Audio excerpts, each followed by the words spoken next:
It's so crazy talking about this stuff just as a regular ass dude. Because the idea I'm saying we, you said it, not me, but I'll say we for this, that we just called an $8 billion organization a small group. Yo, I'm okay. I'm okay. I'm not okay. No, but it's real life. It's like, they talked about the See, famous story. this is why the small folks get the guillotine for the Royals when shit gets hard. It's because like you said that, and like the idea that they're the little guy in any scenario, I'm just like burn it all down, just burn it all down. like, Yeah, I mean, like, where's the rock? I'm just gonna throw a rock. I'm gonna get this. I'm gonna get the chaos started. I'm throwing the rock. like,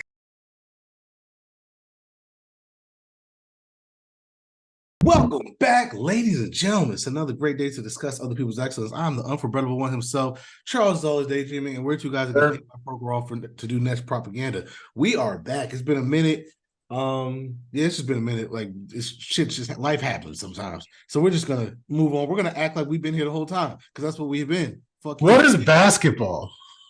Yeah. So what is basketball? We haven't talked about basketball in a minute, and the tournament has happened. So we're gonna talk about that, right? So you were always kind of on board with it. You've always were a fan. I was more skeptical. So I guess I'll talk about it more first. But Adam Silver, I'm sure, is happy from everything that we've been hearing. It was a success. Like you, if you're Adam Silver, you could not have asked for a better turnout than what happened. It was good basketball. A smaller market team made it very far in the Indiana Pacers, which is kind of what you want. That's the whole point of this, to give everybody a chance. And most importantly, apparently the ratings are good. Now, granted, this is according to ESPN, who hosted the thing, so they could lie and say that the ratings were good. But I think genuinely people were watching. I think people, I've heard people talking about it. Twitter has been talking about it. So people were watching, right? And so I think that's all they cared about, was people watching it and people enjoying it. And I watched some of the games, and it was good. It was good. I think the problem is, and I said this to you off wax, I just got to start here because this is legit my biggest frustration coming out of the tournament. And I think it shows how positive I feel coming out.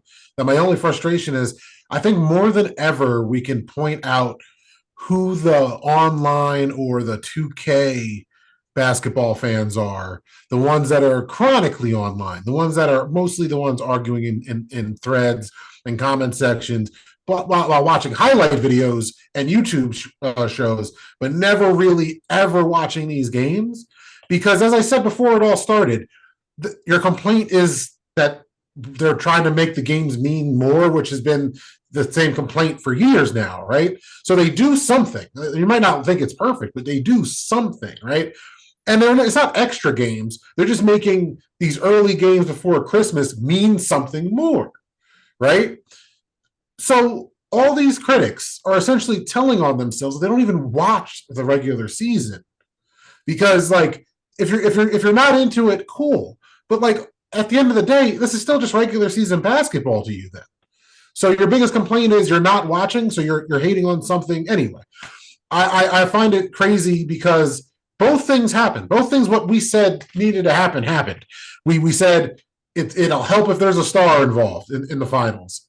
Effing LeBron James. I know Anthony Davis, give him his props. Reeves, those dudes deserve their props and for their roles that they played, of course. But LeBron James and the Lakers made it to the finals. Ratings. That's what ratings are. Anybody that thinks the ratings are getting lied about, have you ever paid attention to the Lakers in your lifetime? The shitty Kobe, D'Angelo, Russell Lakers had ratings. Anyway, and then you got a team like Indiana. Halliburton is essentially turned himself into a household name off the in-season tournament. The clip of him saying all the draft picks that came before him went viral. Guys, that was at the in-season tournament thing. So no matter when it goes viral, in perpetuity, forever, when we see this Halliburton moment, we're like, oh yeah, that was the in-season tournament. Period. The first in-season tournament, because from by all accounts, I haven't heard any fans saying, oh, they don't do this next year. I haven't heard that narrative like by anybody, like by any dominant sense of any comment section or Facebook group or IG. So, you know what I mean? Like I haven't seen it. I've seen everybody kind of, all right, cool. You know what I mean? They're like, all right, let's see, Yeah, what so changes get made and who does it next year. I thought it was cool. yeah, for me, like I said, I was skeptical of it, but I also said I'll give it a chance because I didn't think the playing tournament made sense until I saw it, and I love the playing tournament, so I said I'll give it a chance. I still kind of like are iffy about it, but now more than ever, I think if this is going to work the way they're hoping it works, and if it's going to do what they're hoping it does, I truly believe it's not going to happen until they put two in there. They need at least two. Three might be pushing it just be the Three way. would be the whole season essentially. Right. So I don't know if they want to do that, but they need at least two. And if they get two in the season, I think it works. Well, technically they already have two. It's the in-season tournament and the playoff. Those are two tournaments. At the end of the day, that's what No, no, they no. are. I'm saying they need two in season tournaments. Yeah, but the second, I don't think this. The reason why I'm saying that is because I think it worked this year because it was year one and everybody had to be bought in. I think if they want to make this last, I think there's going to have to be two because the real issue is the season's too long. Hence why fans don't care. Hence why the players don't care because it's all about gearing up for the playoffs. I think the players not caring is a bigger issue. And I don't think it's an every player thing. Just like we No, no, always got. yeah, not every player, but what I'm I know, saying is, and I know you're not saying it either, because a lot of the times when me and you are just talking and we get in our emotions about a very narrow subject, right? And we start speaking more broadly, like the whole locker room and culture thing, right? Me and you jokingly bring that up all the time. We weren't actually talking about the sport as a whole all the time. But anyway, and in this case, it's the same thing. I just feel like, yes, it is good to make sure that the players care. That is obviously something that is something you should always want. It goes for like any other job. You want to make sure your employees are into whatever it is you're doing. That's good for company morale, yada, yada, yada. That's just basic society at the end of the day. I feel like this does help with players being engaged because at the end of the day, the irony of the players that are only in it for the money, they don't really care, or the glory, they don't care about the regular season type of players, those are the same guys that talk shit about this in-season tournament just because. Like there still is that element of wait. You think you're just gonna roll over us? Like what I mean? Like what the like there still is the NBA well, more no, than no. a lot of other What I sports. mean by that is, and we might even see it this year. Again, my biggest thing was like, dang, you did it that early in the year. I feel like now. So again, I understand the NBA's perspective of it because I'm sure the NBA is saying we looked at the ratings. The ratings are at their worst at the beginning of the year. Now, from a fan perspective, I think the season is at its worst after the All-Star game because it's that low period. At that point, teams that are tanking are in full tank mode. Teams that are in the playoffs are at the top of the playoffs. They're coasting because they don't really care about seeding. It's more about being healthy for the playoffs. So I think the product is at its worst during that time.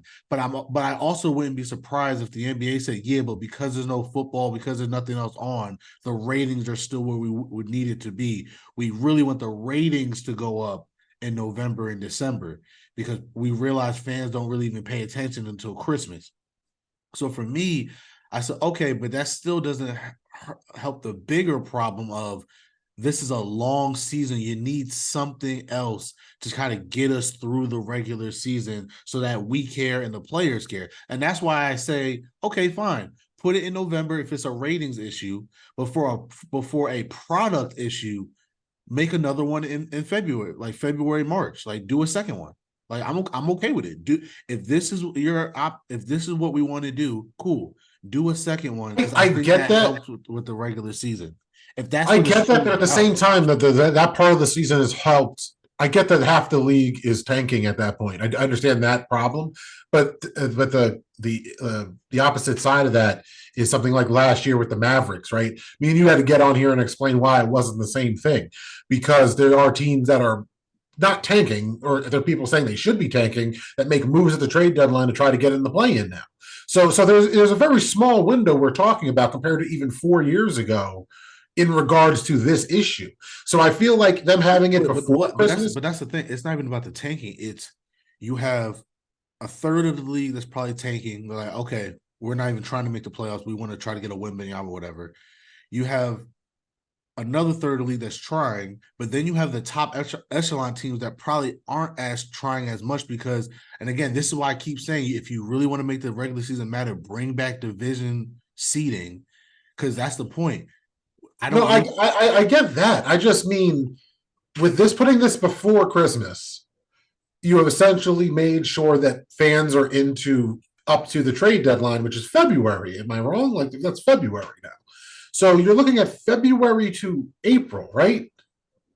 April is when the playoffs start, if I'm not mistaken. Okay, so like that's 2 months, and I don't think another tournament would help. I would think it would take away from the in season tournament. But but me and you have spoken about this. It's insane because me and you have talked about this so much. But the NBA is a league that has changed.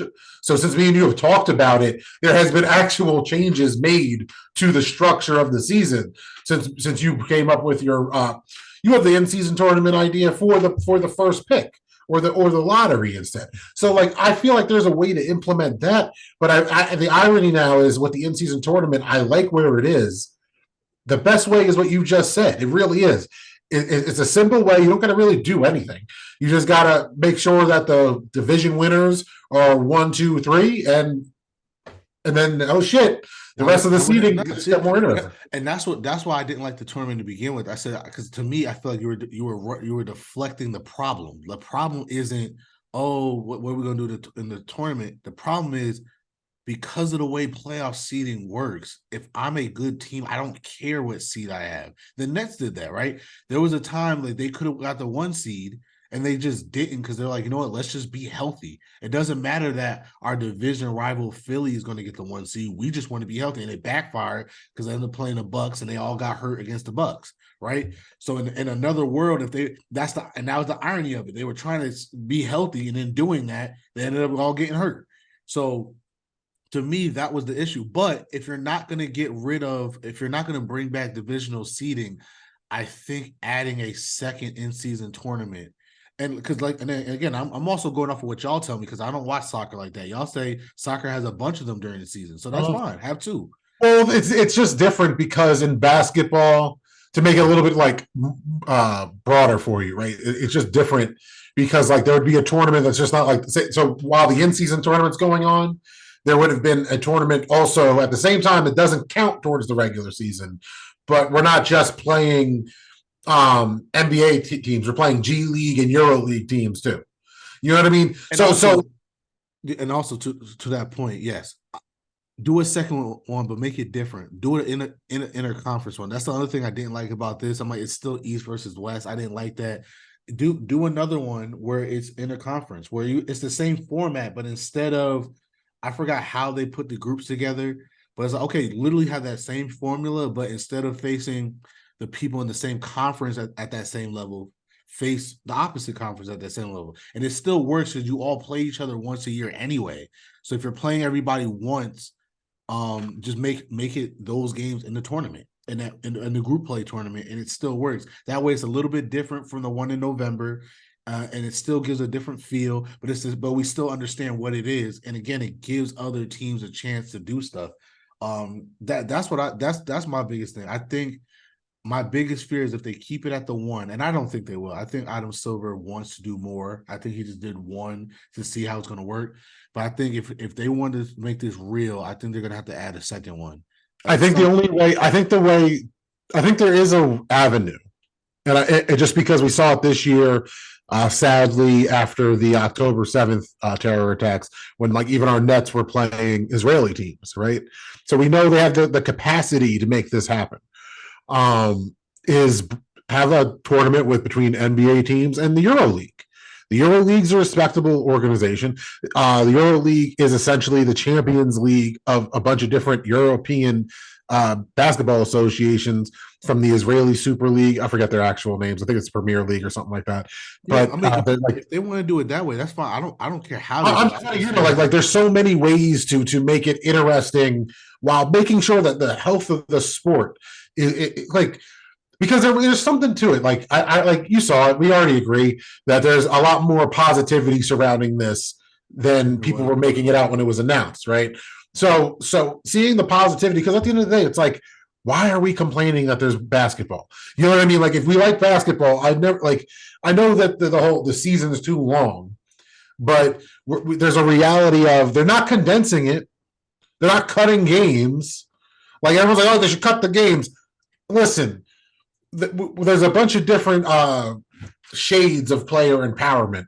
One that seems to be unanimous among the pro player empowerment crowd is making sure they're paid what they're deserved compared to the profit the league is making. And if you cut games, they're making less money, and that's not going to happen. So make the games mean something. And if you need another tournament, I think a good way for the teams that are tanking to still engage in meaningful games would have the shitty Detroit Pistons play Maccabi Tel Aviv or Real Madrid or CSKA Moscow or CSKA Moscow. I don't know if I always said CSKA and other Euro League teams. Like that's the best way. Besiktas from Istanbul, a team that had Allen Iverson come play for it and Darren Williams come play for it. Have them come to Detroit in April and play a 7-game series for the random Intercontinental Cup or something. And you know what? That's how stars are made, because there's going to be one kid, maybe a 16-year-old or a 39-year-old point guard on one of these random European teams. They could be American, they might not be, but they're going to ball out, and everyone's going to be like, how come they're not in the league? Because they don't realize how many really good basketball players actually exist on this planet. So, like, that's all I'm saying. There is ways to do it, and not have it actually. I'm glad you said that, because I'm gonna talk about that in a second. But let's move on. Oh God.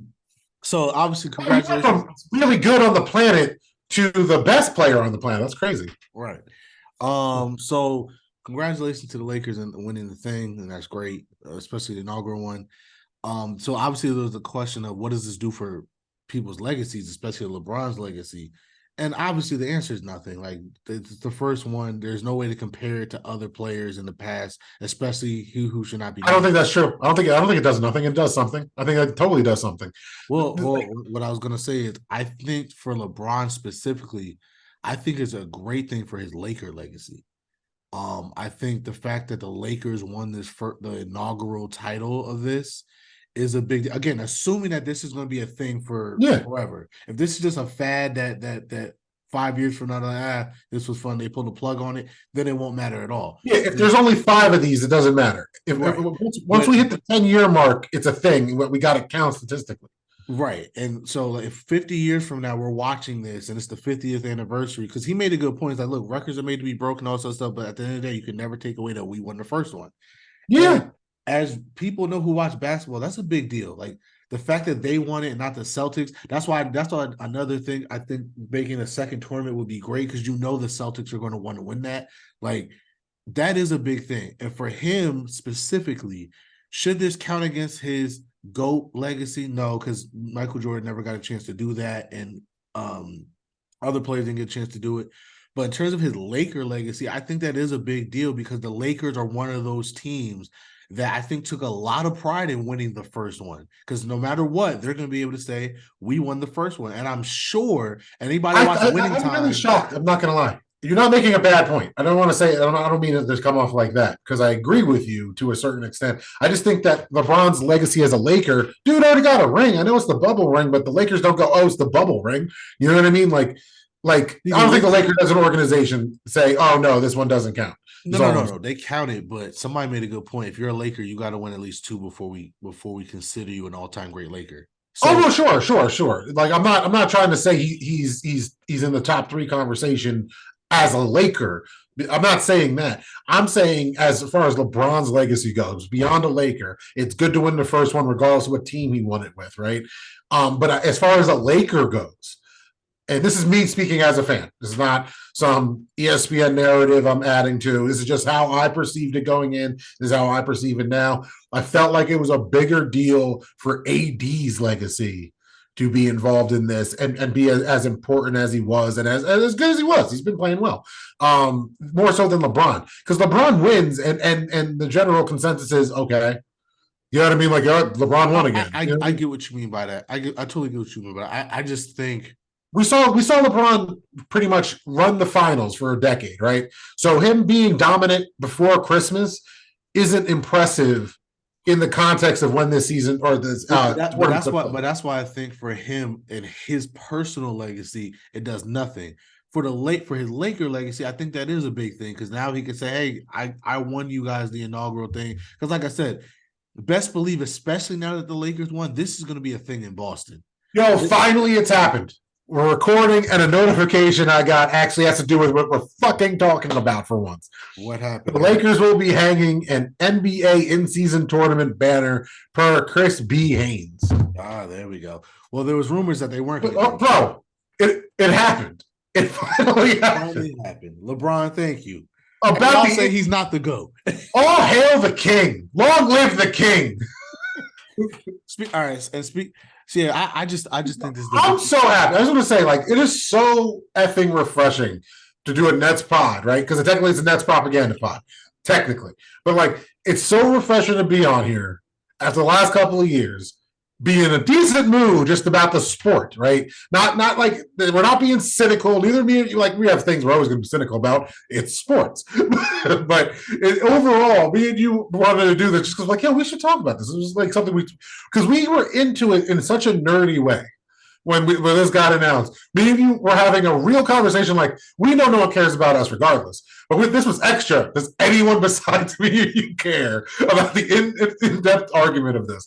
And now to be here trying to forecast essentially where in the legacy this is going to matter. You know what I think is it's going to mean more, because it's the first one. Right. And to make a wrestling analogy, like, no one like really remembers who won the first Royal Rumble, or who, to you as a casual, who wrestled at the first WrestleMania.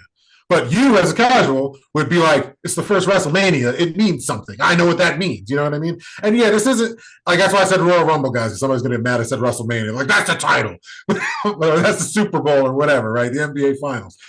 This is one of those things where it means something because we give a shit about it. This is sports. Because the funny thing about what Brett said, he doesn't know a damn thing about some of these soccer tournaments over in Europe. But he's well aware. He ain't going to say that out loud if he ever is caught up in Wales somewhere and he sees the FA Cup and he's like, why do y'all care about this in-season tour? He knows somebody might hit him.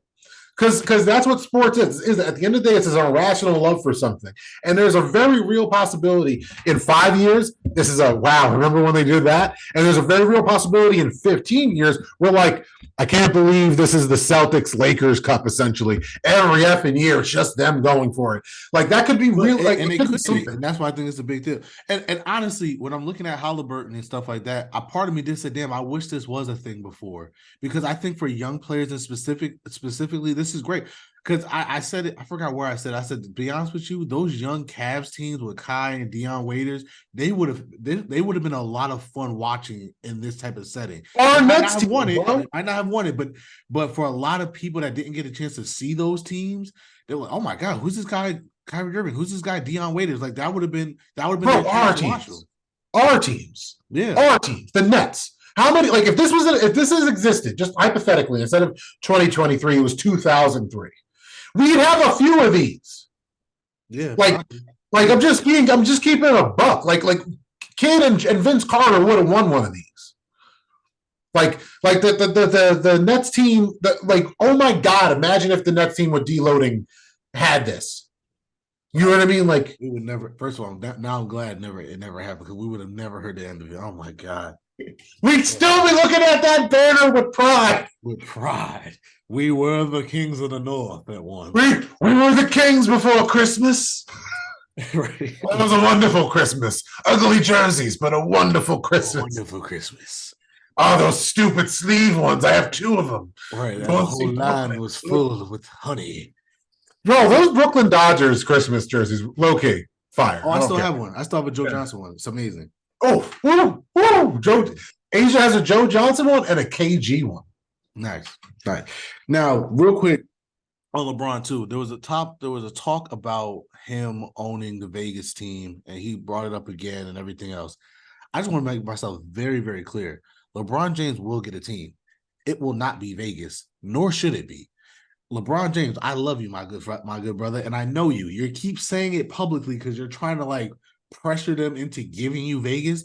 There is no way on God's green earth they're going to give him Vegas, nor should they. He can't afford Vegas. Short of LeBron becoming the Nets owner, there's one city off the top of my head that I would consider jumping ship if LeBron became the owner of said franchise. Which city am I thinking of? They do not have an NBA team right now. They don't have an NBA team right now. No, no. Seattle. Damn right, Brett. Damn right. See, that's why we have this show, because sometimes we know where the other one's going.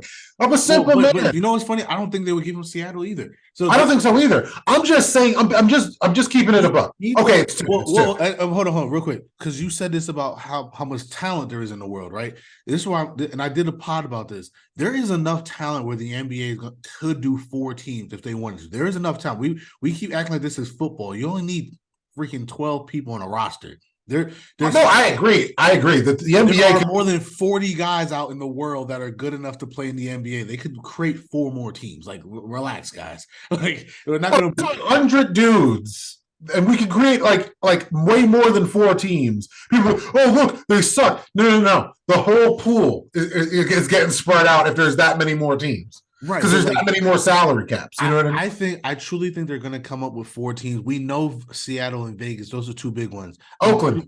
I'm pretty sure they'll think of something in the East. Like, LeBron's going to have to realize, and they're probably telling him this behind the scenes. That's why he keeps saying it publicly.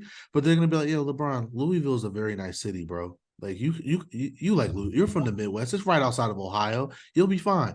Well, but I want Vegas, yeah. But Louisville's a really good Louisville. City. LeBron. They would try to give LeBron Louisville or one of the Kentucky or Kansas City. They can't call them the Kansas City Kings. You know no, for real. No, I'm not even joking. That's real. Like I that's exactly where I was going. Like for him, Kansas City or St. Louis. Like, let's be real. The reason why I say that is he's part of the Fenway group. So a lot of people think, oh well, he could you guys got to understand business wise. Vegas is the mecca right now. Vegas is the biggest market that is untapped. LeBron James cannot run Vegas. He literally cannot run Vegas. He does not. Him or the Fenway Group does not have the capital to run a Vegas franchise. Now, granted, the bidding for these franchises is not going to be as high as it would be if they were buying it from an owner. Like, let's say it would be $2 or $3 billion max. But the point of the matter is, the Fenway Group by itself is only worth $8 billion. That's how much they're worth. It's not how much cash they have. That's just how much they're worth. That includes the Red Sox. That includes all the soccer teams and the Formula One teams that they have. So in order to even do that, they would have to sell. Like, I'm trying to see who the Fenway Group owns. But the point I'm making is Bezos will get Seattle, and whoever who owns the Red Sox, Liverpool, and the Penguins. It was bugging me because I couldn't remember. Yeah, I couldn't remember which Premier League team they owned. But even the Red Sox, that's why they had to trade Mookie Betts, so they couldn't afford to pay him. That's why they had to trade some of their other star players. They couldn't afford to pay him. No, I understand that. I'm just saying, like, Liverpool, you know what I mean? Like, that's not a slouch football club that they own over there either, you know? No, so the Red Sox, when it comes to revenue, baseball team. But what I'm saying is they can't operate it like the big market team that the NBA needs Vegas to be. It's the same thing with Portland. That's why, like, Trailblazers fans were mad that the family that owns the Trailblazers would refuse to sell to Phil Knight. Because Phil Knight wouldn't have made Portland a free agent destination, but what Phil Knight could have done is say, hey, man, Damian Lillard, you want to go for it? I want to go for it. We'll be like the Rockets. I will trade for a superstar every year if I need to and pay him enough to keep him here so that we're always, competitive. Obviously, Portland couldn't do that. And that's what I'm saying. You can't have a small market business running a big market team. So he'll get a franchise. It just won't be Vegas or Seattle, which is what he wants. It's so crazy talking about this stuff just as a regular ass dude. Because the idea I'm saying you said it, not me, but I'll say we for this, that we just called an $8 billion organization a small group. I'm okay. I'm not okay. No, but it's real life. It's like, they talk about the famous. This is why the small folks get the guillotine for the Royals when shit gets hard. It's because, like, you said that, and like the idea that they're the little guy in any scenario, I'm just like, burn it all down, just burn it all down. Yeah, where's a rock? I'm just gonna throw a rock. I'm gonna get the chaos started. I'm throwing the rock. Come on. I thought we were having a good pod. We got to talk about. Hold on, the Nets are playing well. That's why I put it here. I know, but you know, They're 6-4. like, They're 6-4 in their last 10.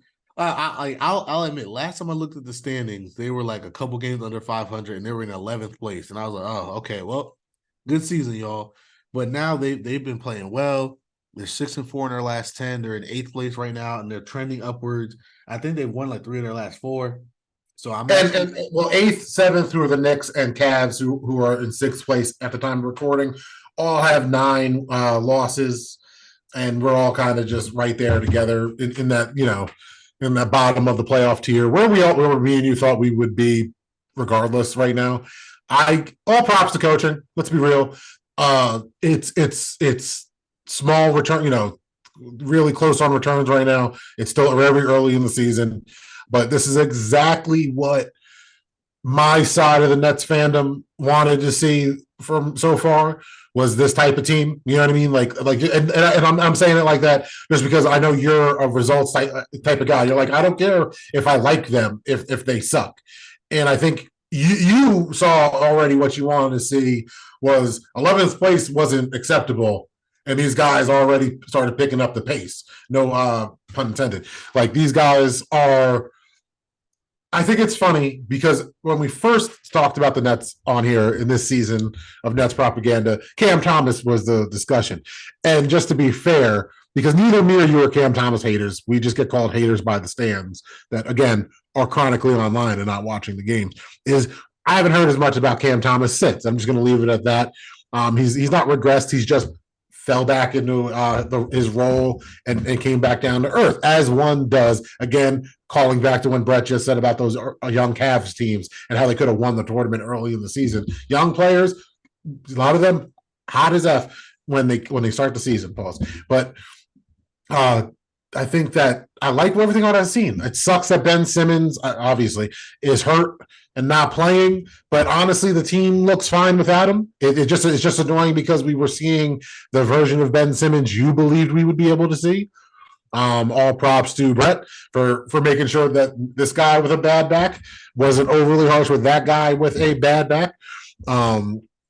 It's just annoying because it's a lot of cap space tied up in one guy who seemingly is trying. I don't believe it because the proof's in this career.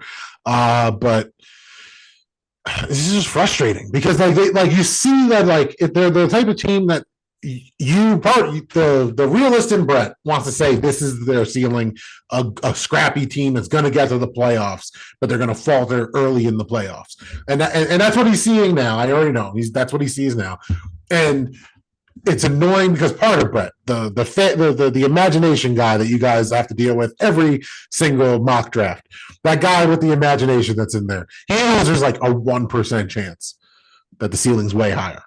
So he doesn't want to just say, oh, these guys are trash and just write them off, because part of him still believes in something. Miracles, not so much, but something. He believes in something. honestly, Charles, after this football season, I don't believe in anything anymore. Oh, wait, Kenny Pickett isn't the savior? Wow. You're just not. See, you're just not a good person. You know what? You're just not a good guy. Oh, yeah, you want to talk so much shit after those Eagles losses. Brett said the podcast was done. Like, he texted me, he called me the N-word. Just that was the only thing he said in the text message. I said, say it again, I'm gonna murder your family. Because I said Joe Burrow 2.0. Good night, everybody. You can find me. I just wanted everyone to know. This guy likes to hide behind the fact that Ken was on for his football overreactions. I just have to deal with the brunt of it. He doesn't bring that to you guys and let y'all see how ignorant he can be. I just have to deal with it. Overreact. All I said was he had a similar game. I never said to do was better. No, that's not what I'm saying. That wasn't the overreaction. The overreaction was your reaction to me saying it again. That's it. Fuck fantasy. Fuck football. Fuck friends. We lost to the Browns, and you're talking shit about my quarterback. Like, it's not the time. It's just we're not. The time. Bad boy has a staff, record label, and a motherfucking crew. Brother. Anyway, want to be down with bad boy? We're talking basketball, and the Nets suck, and he's happy about it because it's better than what the Giants are doing. Anyway, Tommy DeVito, though. I mean, greatest Giant quarterback ever. Just saying. You put some respect on Tommy Cutlet's names. Tommy DeVito, the DeVito brothers. But anyway, I am up for everyone. You can find me there for breakfast. That's NEVA. Oh, wait, you didn't answer any of the questions. I'm sorry to distract you. You need to answer the questions. What do you think of the team so far? What are your reasonable expectations? See, that's how Maddie was weeks ago. What do I think of the team? They're doing exactly what I thought they were going to be doing. I thought they'd be hovering around 8th place, and that's what they're doing. And what are my reasonable expectations? That they're going to continue to hover around 8th place all year. This is you said it for me. You said this is what I thought I was going to see. I thought you answered the question for me, and I shook my head in agreement. I'm like, yeah, this is Charles. If I remember correctly, Charles is the one that had them in 4th place in the preview show. I'm just saying. I just want to throw out a couple of records. The 8th place Nets, 12-9. The 3rd place Mavericks, 13-8. Which conference is the better conference? Because I'm just pointing out records, guys. Just pointing out records. Is that the 8th seed is 1 game difference than the top seed in the West. But we're trash. We ain't got the spot. Well, not the top seed in the West because the Timberwolves don't have like 4 losses. But yes, and we all know the Timberwolves are a force to be reckoned with in the sport of basketball. Well, no, I'm just saying. I know I get what you mean. But hey, I do not acknowledge them at the top of the West until they win a playoff series. That is the most fugazi number 1 Western seed of all time. That is the most fugazi number 1 team if they stay in that spot since the Atlanta Hawks 60-win team. And I said it. And I'm a fan of those players. That's all I'm saying. He is not the Chuck D on all the socials. There you go. And the Suns are 12-10 right now in 7th place in the West. Yeah. It's still early though. No, yeah. It's before Christmas, guys. Yeah, I'm doing this while I can, guys. I'm getting it while it's appropriate. While every season y'all got to point this out to me when I do it. I know what I'm doing. The life is short. I only got a couple weeks a year to talk shit before my team's garbage. How good are the Giants? That's right. We're not talking about them because what's there to talk about? Tommy Cutlets. That's it. A fucking walk-on from Don Bosco Prep. It's okay because we paid the other schmuck that hasn't played all year $40 million.